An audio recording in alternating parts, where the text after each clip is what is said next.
একটি অত্যন্ত গুরুত্বপূর্ণ একটি এই বার্তা বিনিময় ফোনে লিখিত, সেটি একটি সূত্র মারফত হাতে এসেছে এবং সেটির সত্যতা যাচাই করা আমার পক্ষে সম্ভব হয়নি, কিন্তু সেটি অত্যন্ত উদ্বেগজনক এবং একটা বৃহত্তর ষড়যন্ত্র তাতে প্রতিফলিত হয়। কোনো ব্যক্তি অন্য কোনো ব্যক্তিকে দাদা সম্বোধন করে লিখছেন, as per our sources 13 ED officers in the rank of assistant and deputy director would be travelling to Kolkata tomorrow morning by 6C 5014 and SG 263। একেবারে সফর সূচি দিয়ে বলা হচ্ছে, আরো ডিটেল রয়েছে এবং আরো মহারাষ্ট্র থেকে কেউ আসছেন, বিকেলে একজন সাইবার এক্সপার্ট আসছেন, সব দেওয়া হয়েছে। এবং তারপরে একটি ইন্টারেস্টিং লাইন রয়েছে, they have scheduled an urgent meeting in CGO complex tomorrow as communicated from PS to HM Mr.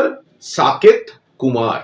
অর্থাৎ কেন্দ্রীয় স্বরাষ্ট্রমন্ত্রীর দপ্তর থেকে এই ইডিদের গতিবিধি, কে কখন আসবেন, কবে কখন মিটিং হবে জরুরি, এগুলো নিয়ন্ত্রণ করা হচ্ছে। একসময় এই কুণাল ঘোষের সঙ্গে সরকার যা করেছে, মানে তার যে আত্মচিৎকার, তার যে ব্যথা যন্ত্রণায় তিনি সাংবাদিকদের কিছু বলতে চেয়েছিলেন, পুলিশ মুখে মানে একটা বিকৃত আওয়াজ করে গাড়ি ঘরের চাপড়ে যেভাবে কুণাল ঘোষের কণ্ঠস্বরকে বাজেয়াপ্ত করেছিল, আমার মনে হয় তার সঙ্গে সঙ্গতিপূর্ণ ঘটনা হচ্ছে এই মুখ্যমন্ত্রী সবুজ ভাই। কেউ যদি কাউকে দাদা ভাই বলে সম্বোধন করেন এবং এটা যদি পূর্ব পরিকল্পিত রাজনৈতিক প্রতিহিংসাকে চরিতার্থ করবার মতো কোনো ঘটনা হয়, তাহলে কুণাল ঘোষের উচিত চ্যাট নিয়ে সুপ্রিম কোর্টে পৌঁছে আদালতের দ্বারস্থ হবে।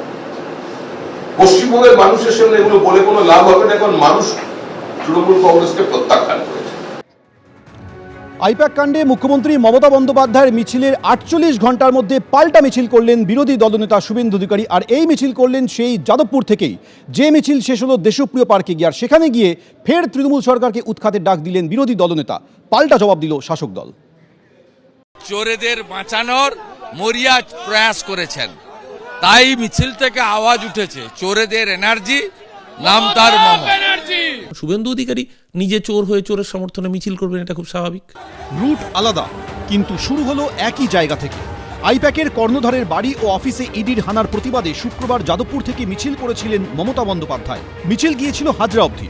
তার 48 ঘন্টার মধ্যে রবিবার আইপ্যাক কাণ্ডে মুখ্যমন্ত্রীর ভূমিকার প্রতিবাদে পাল্টা মিছিল করলেন শুভেন্দু অধিকারী। রবিবার যাদবপুর 8B বাসস্ট্যান্ড থেকে শুরু হয় মিছিল। নেতৃত্বে ছিলেন শুভেন্দু অধিকারী। বৃহস্পতিবার ইডির অভিযান চলাকালীন প্রতীক জৈনের বাড়ি থেকে সবুজ ফাইল, ল্যাপটপ নিয়ে বেরিয়ে এসেছিলেন মমতা বন্দ্যোপাধ্যায়।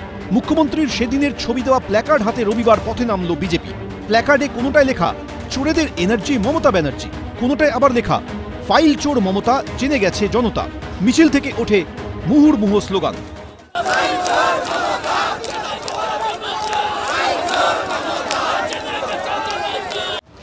প্রতীকী হাতকড়া নিয়ে মিছিল করেন বিজেপি কর্মী সমর্থকরা। চোরের মায়ের বড় গলা, ফাইল চুরি করেছেন, ল্যাপটপ চুরি করেছেন, ইডির যে আইনগত অধিকার সেই অধিকারে হস্তক্ষেপ করেছেন, আইন হাতে তুলে নিয়েছেন, সংবিধান ভেঙেছেন, মুখ্যমন্ত্রীর চেয়ারের গরিমা নষ্ট করেছেন, আর চোরেদের বাঁচানোর মরিয়া প্রয়াস করেছেন। তাই মিছিল থেকে আওয়াজ উঠেছে চোরেদের এনার্জি, নাম তার মমতা। ভারতবর্ষের মানুষ দেখেছে, বাংলার মানুষ দেখেছে, বিজেপি কাঁথিতে মিটিং করে 2016 সালে বলেছিল সারদার চোর, নারদার তোলাবাজ শুভেন্দু অধিকারীকে গ্রেপ্তার করতে হবে। সারা ভারতবর্ষে বিজেপি যাদের যাদের রেপুটেড চোর বলেছিল তাদেরকে মালা দিয়ে বরণ করে অলঙ্করণ করেছে পদ দিয়ে। এ রাজ্যে লিডার অফ অপোজিশন, আসামে মুখ্যমন্ত্রী বানিয়েছে হেমন্ত বিশ্ব শর্মাকে, যাকে বিজেপি বলেছে 800 কোটি টাকা চোর। সারা ভারতবর্ষে চোরেদের সমাহার যাদের বলেছিল, সব চোরেদের একসাথে নিয়েছে, নবরত্ন সভা বানিয়েছে ভারতীয় জনতা পার্টি। শনিবার চন্দ্রকোনায় শুভেন্দু অধিকারীর কনভয়ে হামলার অভিযোগের পর এদিন তার নেতৃত্বে এই মিছিলে ছিল বাড়তি নিরাপত্তা। ঠিক যাদবপুর থানার সামনে আমরা রয়েছি। অতনুকুণ্ডু যে ছবি দেখাচ্ছে, একেবারে কিন্তু আজকে নিরাপত্তায় একদম চমক। বিএসএফ রয়েছে, সিআরপিএফ রয়েছে, নিরাপত্তায় কোথাও কোনো খামতি রাখা হচ্ছে না এবং শুভেন্দু অধিকারীকে যে দড়ির বেষ্টনী দিয়ে ঘিরে রাখা হয়েছে। যাদবপুর 8B বাসস্ট্যান্ড থেকে গোলপার্ক গড়িয়াহাট মোড় হয়ে দেশপ্রিয় পার্কে পৌঁছয় বিজেপির মিছিল। যাদবপুর বিশ্ববিদ্যালয়ের সামনে দিয়ে বিজেপির মিছিল যাবার সময় বন্ধ করে রাখা হয় বিশ্ববিদ্যালয়ের 4 নম্বর গেট।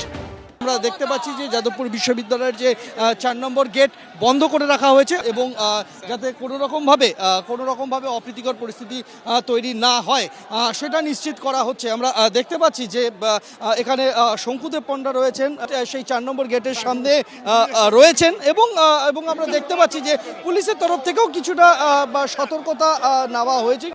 শনিবার চন্দ্রকোনায় শুভেন্দু অধিকারীর কনভয় হামলার অভিযোগ ওঠে তৃণমূলের বিরুদ্ধে। অভিযোগ বিজেপি কর্মীদের উপর হামলা চালায় তৃণমূল।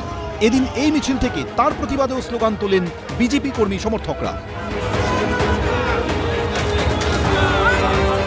শিবাশিস মৌলিক, সন্দীপ সরকার, সৌমিত্র রায়, এবিপি আনন্দ। এবিপি আনন্দ, এগিয়ে থাকে, এগিয়ে রাখে।